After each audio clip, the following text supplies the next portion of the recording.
पूर्णिमा। आज हम अपने गरिमा को सचमुच भूल गए, उसको हमने खो दिया। जबकि परम पूज्य गुरुदेव की चेतना जड़ चेतन में समाई हुई, चारों तरफ गुरु की चेतना सर्वव्यापी है, सर्वजनीन है। लेकिन हम लोग ऐसा काम करते हैं जो हमारी आत्मा को धिक्कारता है।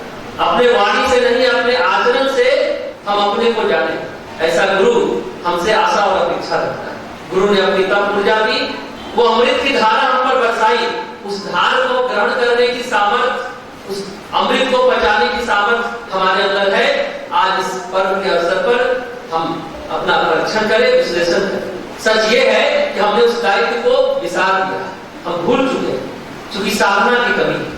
हम साधक बन नहीं पाते। जबकि परम पूज्य गुरुदेव ने जब ये गायत्री परिवार का संगठन बनाया तो उन्होंने कहा कि ये संगठन साधना आधारित संगठन, लेकिन साधना हम करते नहीं। हाँ, माला जरूर करते हैं, गिनती पूरा करते जाते हैं, पूजा भी चल रहा है, यज्ञ भी चल रहा है, भजन भी चल रहा है, लेकिन हम जप कर रहे हैं, क्या कम साधना कर रहे हैं, आंख खोल रहे हैं, उधर ताक रहे हैं, चिंतन में कुछ और चल रहा है, लेकिन गिनती पूरी कर रहे हैं। ये साधना नहीं, तो अभी भी बहुत लोग कर रहे हैं। क्या खा रहे हैं? आपके चिंतन चरित्र व्यवहार में कोई परिवर्तन थोड़ी आता है।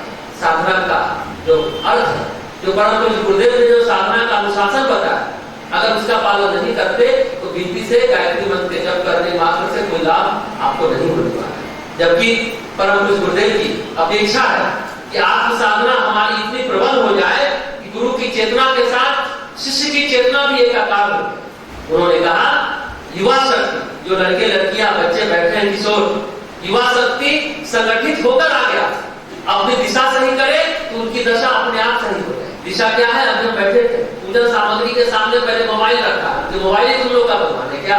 अरे साइड करो मोबाइल को, अभी भी पूजन सामग्री सामने रखो, उस पर चिंतन करो। ऐसा भाव जगना चाहिए, युवा शक्ति की दिशा सही हो जाए, संगठित होकर कोई काम करे, अपने ऊपर भी संतोष होगा, आपके घर परिवार के लोग भी आप पर गौरव करें। और ऐसा संभव होगा तो जो गायत्री परिवार का उद्देश्य है, मनुष्य में देवत्व का उदय और धरती पर स्वर्ग का अवतरण होगा। कैसे होगा? जब हम घर घर जन जन तक परम पूज्य गुरुदेव के ज्ञान को पहुंचाते। ये हम करते नहीं, सभी को पता है कि अखंड ज्योति पत्रिका, युग निर्माण योजना पत्रिका पुस्तक आई हुई है, एक्स्ट्रा है, हम लोग ने रोक दिया। कोई बाद में भी लोगों को पहुंचाए, बाद में भी उनको अखंड ज्योति का सदस्य बनाए, हम लोग करते नहीं। एकदम जड़ जमा हुआ हमारे।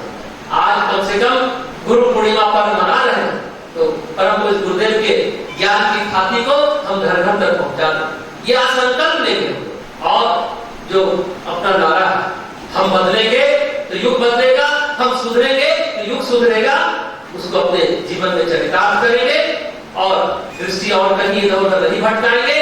केवल और केवल मंजिल पर दृष्टि रखेंगे, उस स्थान में।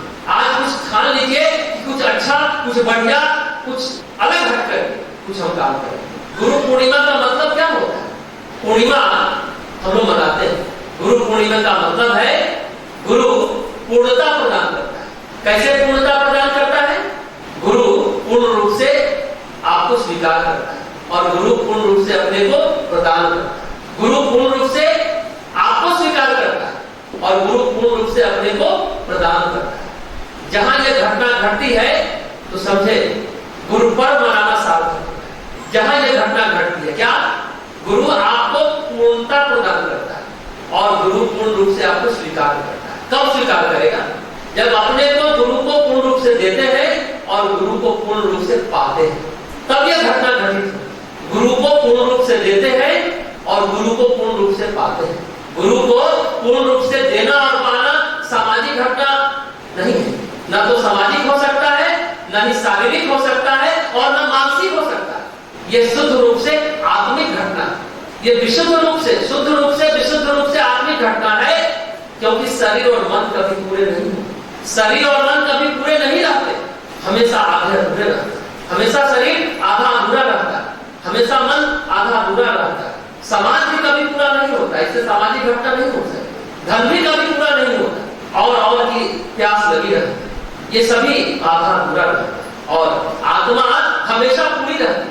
इसमें आंतरिक जीवन में जो घटना घटती है, आत्मिक जीवन में जो घटना घटती है, वो घटना केवल पूर्णता की, केवल और केवल पूर्णता की हो। केवल पूजा पाठ कर्मकांड कर लेना, थोड़ी पुष्प चढ़ा देना, गुरु को याद कर लेने मात्र से बात नहीं बनी। पूर्णिमा का मतलब ही होता है पूर्णता।